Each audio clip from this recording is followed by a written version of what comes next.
नमस्कार. प्रमिलास रेसिपीमध्ये तुमचं सर्वांचं खूप खूप खूप स्वागत. आज आपल्याला गोल गरगरीत खाताना टाळ्याला न चिकटणारे रवाळ असे मस्त चवीचे बेसनचे लाडू तयार करायचे.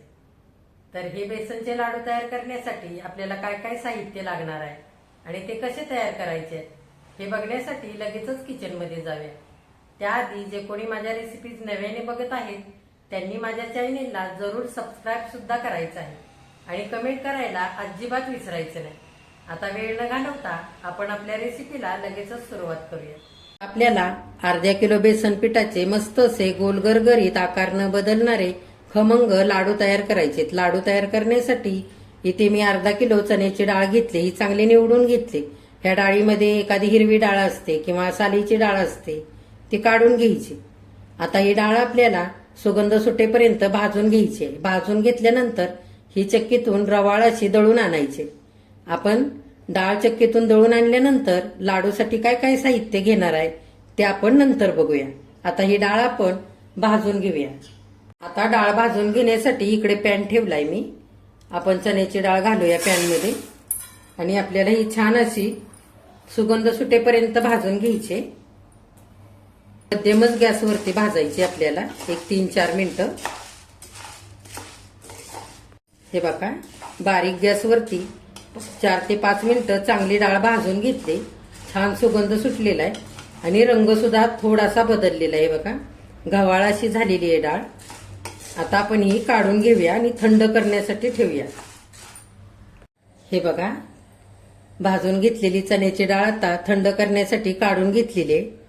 ही डाळ तुम्ही घरघंटी चक्कीवरून सुद्धा दळून आणू शकता किंवा मोठ्या चक्कीतून सुद्धा दळून आणली तरी चालेल.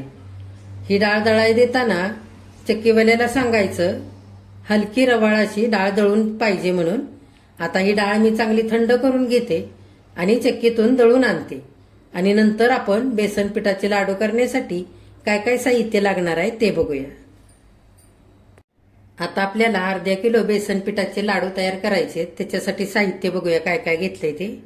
इथे चण्याची डाळ अर्धा किलो भाजून चक्कीतून दळून आणले. हे बघा, बोटाने असं केलं पीठ की हलकं रवाळ लागतंय. ह्याच पद्धतीने आपल्याला पीठ दळून आणायचंय म्हणजे छान लाडू रवाळ तयार होतात. 400 ग्राम साखर दळलेली घेतले. 200 ग्राम साजूक तूप घेतले. थोडेसे मगज बी घेतलेत. थोडेसे मनुके घेतलेत. थोडेसे पिस्त्याचे काप घेतलेले आहेत. 1 चमचाभर वेलची पूड घेतली. इकडे जायफळ घेतलंय, ते आपल्याला नंतर खिसून घालायचंय. इथे 4 चमचे पाणी घेतलेलं आहे. ह्या जागी तुम्ही 4 चमचे दूध सुद्धा घेऊ शकता. आता आपण वजनी प्रमाण बघितलं, आता वाटीचं प्रमाण बघूया. ज्या वाटीने मी तूप घेतलेलं आहे त्याच वाटीने 4 वाट्या बेसन पीठ घेतलंय. 2 वाट्या दळलेली साखर, पाऊण वाटी तूप घेतलेलं आहे. आता आपण पुढे काय करायचंय ते बघूया. बेसन पीठ भाजून घेण्यासाठी इकडे मी मोठी जाडबुडाची कढई ठेवलेली आहे. कढई अशीच घ्यायची बेसन पीठ भाजण्यासाठी, म्हणजे काय होतं पीठही आपल्याला चांगलं हलवता येतं आणि जाडबुडाची कढई असल्यामुळे पीठ खाली चिकटत नाही. आता आपण 2 चमचे तूप टाकूया.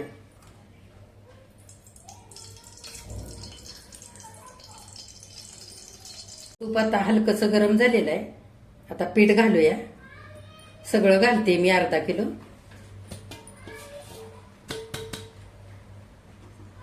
तुपावरती चांगलं पीठ आपल्याला हलवून घ्यायचंय. गॅस बारीकच ठेवायचाय.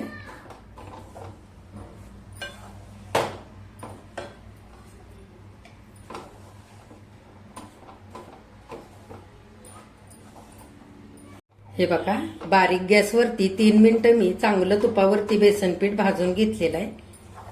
हे पीठ भाजण्यासाठी आपल्याला 20 मिनिटं इतका वेळ लागणार आहे आणि गॅस बारीकच ठेवायचा आणि सतत हलवून हे पीठ आपल्याला भाजून घ्यायचंय. आणि तूप सुद्धा लागेल असं थोडं थोडं टाकायचं, एकदम नाही टाकायचं, कारण एकदम टाकलं तर तूप जास्त सुद्धा होऊ शकतं. आता आपण 2 चमचे तूप घालून घेऊया.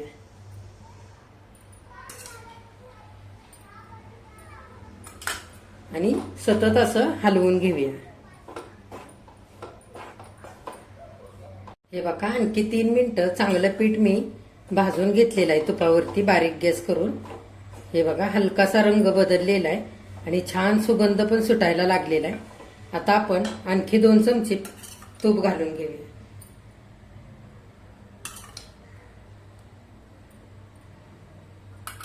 आणि चांगलं एकजीव करूया.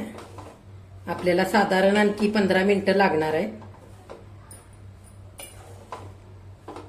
जर तुम्ही डाळ भाजून दळून नाही आणली तरी सुद्धा चालेल, पण हे पीठ भाजताना साधारण 25 मिनिटं ते अर्धा तास इतकं बारीक गॅसवरती भाजून घ्यावं लागेल. अशी डाळ आधी भाजून पीठ तयार केलं तर जरा कमी वेळ लागतो. आता आपण छान असं भाजून घेऊया पीठ. हे बघा, आता 10 मिनिटं बारीक गॅसवरती एकसारखं मी पीठ हलवून घेतलेलं आहे आणि पिठाला खूप छान असा सुगंध पण सुटलेला आहे. पीठ बघा सोनेरी रंगावरती छान भाजलेलं आहे. आता आणखी आपल्याला 10 मिनिटं लागणार आहे. आपल्याला आणखी तूप 2 चमचे घालायचे. जसजसं तूप घालत जाईल तसतसं हे पीठ छान आणखी गडद सोनेरी रंगावरती भाजलं जाईल आणि नंतर हळूहळू तूप सुटायला लागेल आणि पीठ हे पातळ व्हायला लागेल. तूप घालूया 2 चमचे. चांगलं हलवून घेऊया.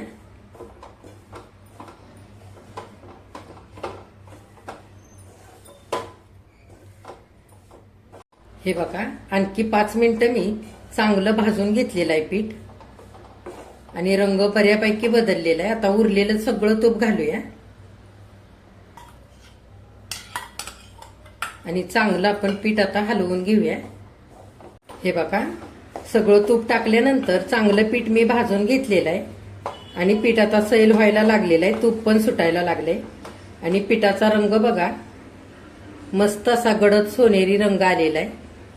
आता आपण आणखी 2-3 मिनिटं हे पीठ बारीक गॅसवरती असंच भाजू देऊया. बघा 2 मिनिटं चांगलं पीठ मी आणखी भाजून घेतलेलं आहे आणि पीठ बघा किती रवाळ झालंय. ते असं एकसारखं 20 मिनिटं चांगलं आपण भाजलेलं आहे हे पीठ. असं चांगलं भाजलं की रंगही बदलतो आणि असं रवाळ व्हायला लागतं, म्हणजेच आपलं पीठ चांगलं भाजलेलं आहे. बघा पीठ चांगलं रवाळ झालेलं आहे. आता आणखी पीठ रवाळ होण्यासाठी आपण पाण्याचा हपका मारूया. 1-2 चमचे पाणी घ्यायचं आणि हपका मारून घ्यायचा, म्हणजे छान पीठ आणखी रवाळ होईल. आता हे पाणी घातलेलं पिठामध्ये राहत नाही, हे सुकून जातं पाणी. आता आपलं पीठ तयार झालेलं आहे. 1-2 मिनिटं आणखी आपण असंच पीठ भाजून घेऊया आणि काढून घेऊया. हे बघा, पाण्याचा हपका मारल्यानंतर पीठ आणखी रवाळ झालेलं आहे. पीठ आपलं तयार झालेलं आहे लाडू करण्यासाठी. मला सुद्धा आता हे पीठ भाजून घेण्यासाठी 25 मिनिटं बारीक गॅसवरती लागलेले आहेत, तर थोडा कमी जास्त टाइम लागू शकतो. आता आपण गॅस बंद करूया आणि हे पीठ थंड होण्यासाठी एका मोठ्या भांड्यामध्ये काढून घेऊया. मी पीठ काढून घेतलेलं आहे एका परातीमध्ये थंड होण्यासाठी. हे पीठ चांगलं थंड होऊ द्यायचंय, नंतरच आपल्याला साखर घालायची. जर गरम पिठामध्ये साखर घातली ना तर साखर वितळू शकते आणि पीठ आपलं पातळ होऊ शकतं. त्याच्यासाठी पूर्ण थंड होऊ द्यायचं आणि नंतरच आपल्याला साखर घालून लाडू तयार करायचे. आता आपण ह्याच्यावरती वेलची पूड घातलेली घालूया आणि थोडंसं जायफळ खिसून घेऊया.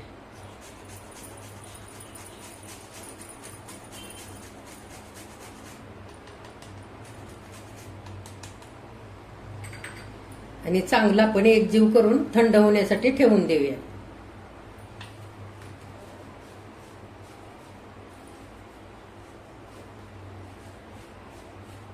बघा आता अर्धा तास झालेला आहे. मी फॅन खाली चांगलं हे पीठ थंड करून घेतलेलं आहे. आता आपल्याला थोडी थोडी करून साखर मिक्स करून घ्यायची. वेलची पूड आणि जायफळ आधीच आपण घातलेलं आहे. आता हाताने थोडी थोडीशी साखर घेऊया आणि चांगलं पिठामध्ये एकजीव करून घेऊया.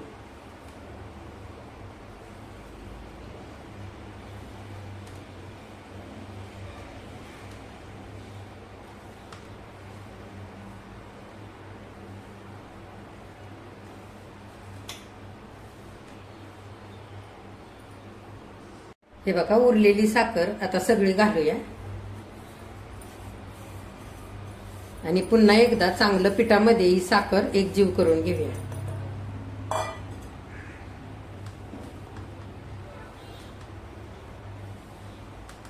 हे बघा, जशी जशी साखर आपण एकजीव करू तसं हे पीठ घट्ट होतं थोडंसं. ह्या पद्धतीने पीठ तयार झालेलं आहे. आता हे पीठ तयार करताना जर पातळ झालं तर काय करायचं, थोडंसं पीठ तुपावरती भाजून आवश्यकतेनुसार मिसळून घ्यायचं. म्हणजे ते अशाप्रमाणे तयार होतं आणि लाडू छान वळले जातात आणि लाडूचा आकार पण बदलत नाही. आणि जर पीठ खूपच असं घट्ट झालं तर 2-3 चमचे तूप गरम करून घालायचं आणि चांगलं पिठामध्ये एकजीव करून घ्यायचं. म्हणजे लाडू छान तयार होतात. आता आपण लाडू करूया. आता आपण लागेल तसं पीठ घेऊया आणि लाडू वळून घेऊया.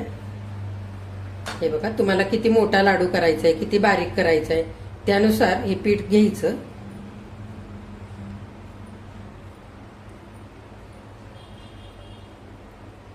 हे बघा, असं मनोके लावून घ्यायचे. असे पिस्त्याचे काप लावायचे. तुमच्या आवडीप्रमाणे तुम्हाला काय आवडतं ते तुम्ही लावू शकता. मगज बी पण लावून घेऊया. काजू किंवा बदामाचे काप सुद्धा तुम्ही लावू शकता. आणि चांगलं दोन्ही हाताने असा लाडू वळून घ्यायचा. हे बघा, छान मनुके पिस्ते याला चिकटतात असं वळून घेतलं की. हे बघा, ह्या पद्धतीने लाडू आपला तयार झालेला आहे. आता हे बघा, आता थोडासा तो सैलसर वाटतोय, पण 1 तासभर पंख्याच्या हवेला ठेवले ना लाडू की चांगले घट्ट होतात आणि आकार सुद्धा बदलत नाही. आता ह्या पद्धतीने आपण सगळे लाडू करून घेऊया. हे बघा, बेसन पिठाचे लाडू आता करून तयार झालेले आहेत. बघा, रंग किती छान आलेला आहे आणि एकसारखे सगळे लाडू झालेले आहेत. कुठेही लाडू बसले नाहीत, आकार अजिबात बदललेला नाही. तर अर्धा किलो डाळीच्या पिठामध्ये आपण 400 ग्राम दळलेली साखर घातली. तेवढं प्रमाण अगदी बरोबर आहे. तर जेवढं आपण साहित्य घेतलं होतं त्याच्यामध्ये 16 लाडू करून झालेले आहेत मध्यम आकाराचे. आता ह्याच्यापेक्षा जर तुम्ही बारीक लाडू केले तर जास्त सुद्धा होतील लाडू. तर वजनी प्रमाण म्हटलं तर साधारण 1 किलो इतके हे लाडू भरतील. इतके लाडू आपले तयार झालेले आहेत. हे बघा, बेसन पिठाचे लाडू आता करून तयार झालेले आहेत. रंग किती सुरेख आलेला आहे आणि एकसारखे सगळे लाडू झालेले. तर हे लाडू तुम्ही छोटे छोटे सुद्धा करू शकता. हे लाडू करण्यासाठी बेसन पीठ आपण साधारण 25 मिनिटं इतकं बारीक गॅसवरती थोडं थोडं तूप टाकून भाजून घेतलं. त्याच्यामुळे पिठाला रंग खूप सुंदर आला. त्याच्यामुळे लाडू बघा किती छान तयार झालेले आहेत, किती मस्त रंग आलेला आहे. तर अजिबात कच्चं पीठ राहत नाही असं भाजून घेतल्यामुळे. जर कमी पीठ भाजलं तर पीठ कच्चं राहतं आणि लाडूची चव संपूर्णपणे बदलून जाते.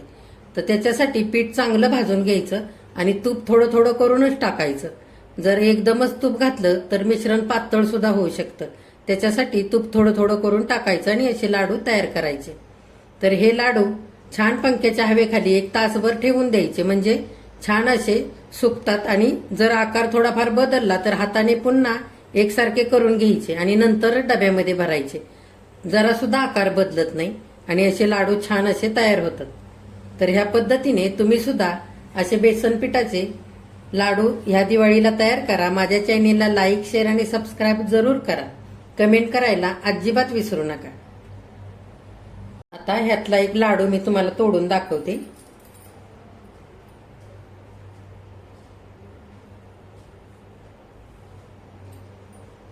हे बघा, आतून किती सुंदर असा रवाळ झालेला आहे.